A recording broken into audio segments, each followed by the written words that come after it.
Նման բուժում չկա, հենց դա է, որ ամբողջ աշխարհում սա հայտնի է որպես հիվանդություն, որը հակված է, ուրեմն այս ախտանիշները հակված են կրկնվելուն, չնայած մենք ինչ որ դեղերով փորձում ենք մեղմել այս գանգատները, ցավը պակասեցնել,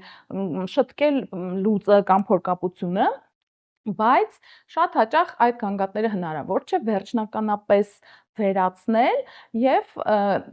նրանք կրկնվում են կյանքի ընթացքում ամեն անգամ բերելով նորից նույն տագնապի, նույն վախերի, լուրջ հիվանդության եւ այդ պացիենտը նորից է գալիս, նորից է ուզում հետազոտվել, բայց արդեն կարող է նա մի քանի անգամ արած լինի նույն հետազոտությունները եւ արդեն մենք իմանանք, որ չկա ինչ որ լուրջ հիվանդություն, բայց նա նորից ու նորից վերադառնում է, որովհետեւ վախենում է, որ կարող է այս անգամ իր մոտ ավելի լուրջ խնդիր է։ Եվ դա ամբողջ աշխարհում ճանաչված խնդիր է, այդ պատճառով մարմնական բժիշկը, այսինքն գաստրոենտրոլոգը, պետք է սերտ համագործակցի հոգեթերապևտի հետ եւ նման պացիենտի խնդիրը հաճախ լուծվում է